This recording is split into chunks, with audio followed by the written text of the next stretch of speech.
রাষ্ট্রের জন্য আসলে খুবই দুঃখজনক বিষয়। আমরা সবসময় সোচ্চার এই বিষয়গুলো নিয়ে জাতীয়ভাবে যাতে তাদের জন্য বাংলাদেশে অন্তত বিভাগীয় মেডিকেল কলেজে একটি করে ওয়ার্ড বেওয়ারিশ মানুষদের জন্য রাখা হয়, যদিও এখন খুব তেমন একটা কিছুই হচ্ছে না।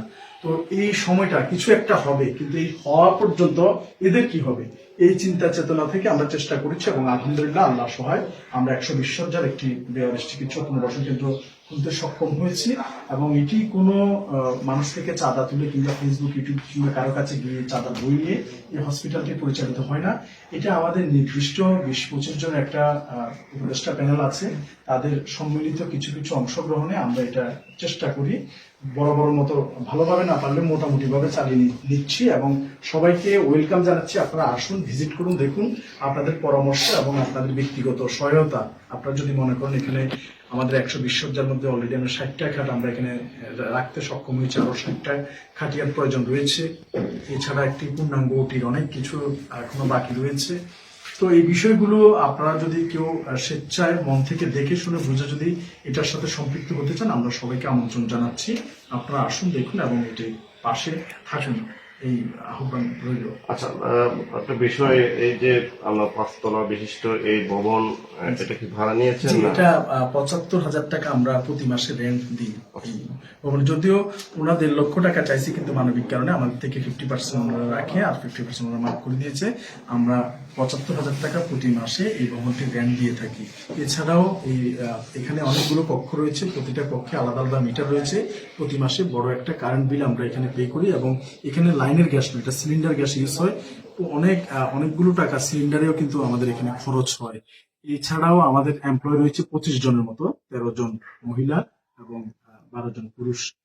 এই 25 জনের স্যালারি কিন্তু এখান থেকে হয়, যদিও তাদের কাজের মধ্যে আমরা সেরকম দিতে পারছি না, কিন্তু এদের মোটামুটি ভালো একটা স্যালারি প্রতি মান্থে চলে আসে। এছাড়া এখানে মেডিসিন বিল প্রতি মাসে 50,000 টাকার উপরে শুধু মেডিসিন বিল আসে, কারণ 50 জন রোগী, প্রত্যেকের আলাদা আলাদা ফাইল করা আছে, ডক্টর দেখছে। আর এখানে কিন্তু সর্বোচ্চ ক্রনিক ডিজিজের সিভিয়ার রোগীগুলোই আসে। সো এই অনেক ম্যানেগনেন্টের যে রোগীগুলা ম্যানেগনেন্ট অবস্থা আসার পরে যেখানে মেডিকেলি তাদের চিকিৎসা চালাতে স্বাবলম্বী পরিবাররাও হিমশিম খায়, সেখানে এই বেওয়ারিশ মানুষদের তো আরো বিপদসংকুল অবস্থা। তো এখানে বড় ধরনের একটা অ্যামাউন্ট চলে আসে। তো আল্লাহর রহমতে এটাও আমরা আমাদের এক স্পন্সর করছি, জানি না কতদিন করবে, তবে আশাবাদী আমরা ভালো কিছু একটা করতে পারবো, আমাদের সম্মিলিত প্রয়াস রয়েছে। আর এখানের যদি কেউ কোনো কিছু এসে অনার করে, এটা আমাদের ট্রান্সপারেন্সির জন্য এখানকার হিসাব সম্পূর্ণ আলাদা। এখানে ম্যানেজার সেই খাতাপত্রে সকল হিসাব নিকাশ কন্টিনিউ করে, এবং পাশাপাশি কম্পিউটার অপারেটর সেটা ডিজিটাল ভাবে কম্পিউটারেও এখানে অপারেটিং এর মাধ্যমে সবকিছু স্বচ্ছভাবে হিসাব নিকাশ রাখে।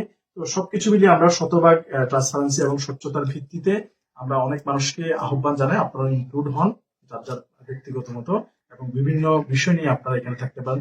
হয়তো বা কেউ, এখন আমাদের এখানে 4 জন ডক্টর রয়েছেন, ওনারা বিনামূল্যে সেবা দিয়ে থাকেন। ওনাদের নেতৃত্ব দিচ্ছেন পটিয়া জেনারেল হাসপাতালের সিও ব্যবস্থাপনা পরিচালক ডাক্তার আমদাদুর রহমান। তো ওনার নেতৃত্বে 4 জন ডক্টর রয়েছেন, এবং আলহামদুলিল্লাহ ওনারা বিনামূল্যে পেতে ওনারা কাজ করে যাচ্ছেন। এবং আমরা আশা রাখি এই সমস্ত ভিডিও দেখে অনেক ডক্টর এখানে আসবে, বিনামূল্যে সেবা দিতে আগ্রহ প্রকাশ করবে, এবং অনেক বিভিন্ন বড় বড় প্রতিষ্ঠান তারাও বিভিন্ন খাদ্যদ্রব্য কিংবা মেডিসিন বা বিভিন্ন বিষয়াদি নিয়ে তারা যদি এভাবে পাশে দাঁড়িয়ে দেয়, তাহলে আমাদের দেশ এবং এই বেওয়ারিশ মানুষদের জন্য অনেক বড় একটি কল্যাণকর বার্তা বয়ে নিয়ে আসবে।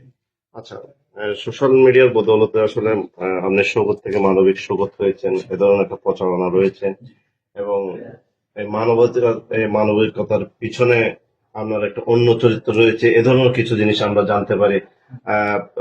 এটা একটা আপনি ব্যবসা হিসেবে নিয়েছেন, এ ধরনের কথাগুলো আসে। এবং আপনি একজন প্রশাসন সাবেক কর্মকর্তা ছিলেন, কাজ করেছেন, সেখানেও আপনি হেনস্থার শিকার হয়েছেন, সেটাও আমরা দেখেছি।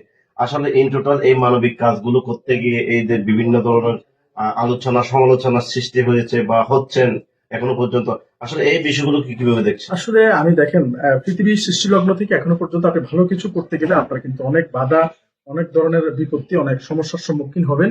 সেটা সৃষ্টির সূচনা লগ্ন থেকে হয়ে আসছে। ঠিক তারই ধারাবাহিকতায় আমরা যখন ভালো কিছু করতে যাই, তখন পেছন থেকে অনেকে টেনে ধরার চেষ্টা করবে।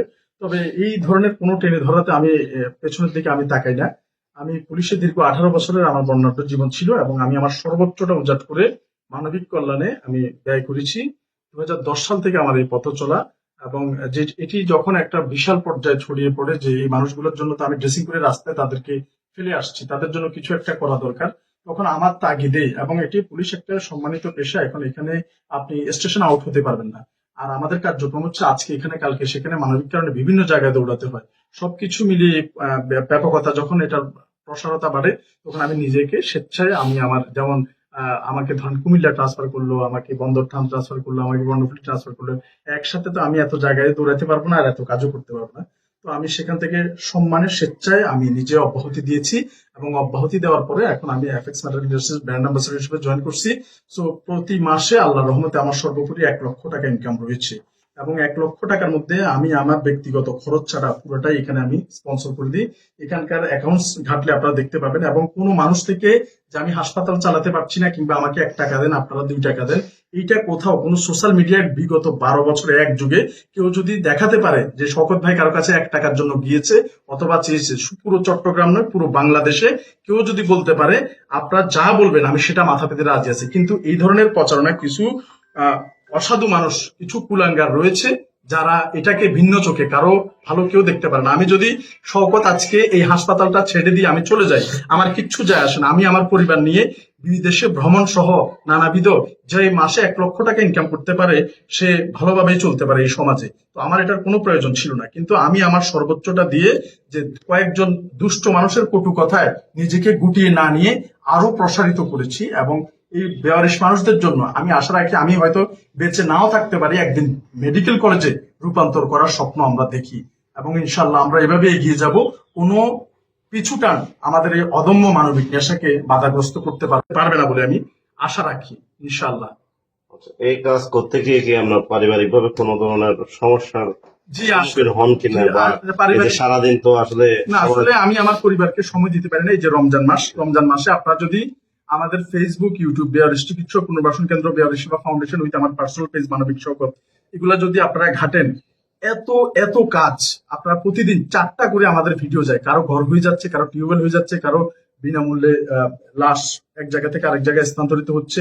এইটা কয়জন মানুষ করতে পারে, কয়জন মানুষ করে, এবং মানুষের কাছে উদাহরণ রাখার জন্য আপনি এটা পার্সোনাল হিসেবে বলা ঠিক হচ্ছে না।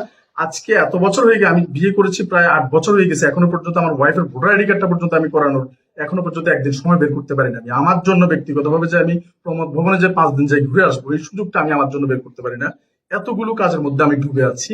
তো আমাদের এই কাজগুলো হচ্ছে, পুরো চট্টগ্রাম থেকে কোনো মানুষ যদি মারা যায় মেডিকেল উইথ আদার্স সাইড থেকে, সারা বাংলাদেশে আমাদের অ্যাম্বুলেন্স রয়েছে বিনামূল্যে লাশ পরিবহনের জন্য, উইদাউট কোনো টাকা পয়সা ছাড়া, এবং কারো থেকে টাকা পয়সা যে আমাদেরকে দেন আমরা লাশ পাঠাবো এই ধরনেরও কোনো সুযোগ নাই। আমাদের নির্দিষ্ট স্পন্সরশিপ রয়েছে উপদেষ্টা প্যানেলের, সেই অর্থায়নে আমরা এটা বাইরে প্রেরণ করি। এরকম না যে শওকত ভাই কিংবা ওনাদের সংস্থা মানুষ থেকে সমানে টাকা তুলতেছে, এই টাকা দিয়ে ভালো কাজ করতেছে, এই ধরনের কোনো অপশন নেই। শুধুমাত্র আমাদের যে সমস্ত উপদেষ্টা প্যানেল এবং স্পন্সরশিপ রয়েছে, তারা স্পন্সর করে, সেই স্পন্সরের টাকা আমরা এই কার্যক্রমটি পরিচালনা করি। আদারওয়াইজ গণহারে কোনো ধরনের কার্যক্রম বেওয়ারিশ সেবা ফাউন্ডেশন করে না বা করা হয় না, এবং ভবিষ্যতেও করবে না। তবে আমরা পরিশেষে এতটুকুই বলতে পারি যে আমাদের সারা বাংলাদেশে বিনামূল্যে লাশ পরিবহন চট্টগ্রামে একমাত্র বেওয়ারিশ সেবা ফাউন্ডেশন করে যাচ্ছে।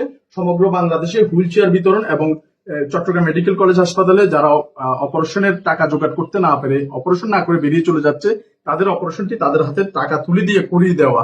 এবং এছাড়াও আমাদের আরো বিভিন্ন ধরনের প্রজেক্ট রয়েছে। সেই প্রজেক্টগুলোর মধ্যে অন্যতম প্রজেক্ট হচ্ছে আমাদের সর্বশেষ সংযোজন এই বেওয়ারিশ চিকিৎসক পুনর্বাসন কেন্দ্র।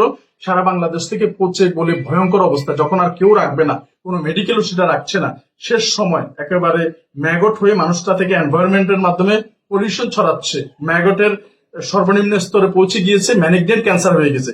সেই জায়গাতে কিন্তু এই বেওয়ারিশ সেবা ফাউন্ডেশন দরজা সবসময় উন্মুক্ত, এবং ইনশাল্লাহ সবার দোয়ায় এই প্রতিষ্ঠান আজীবন এই কাজ করে যাবে ইনশাল্লাহ। Thank you.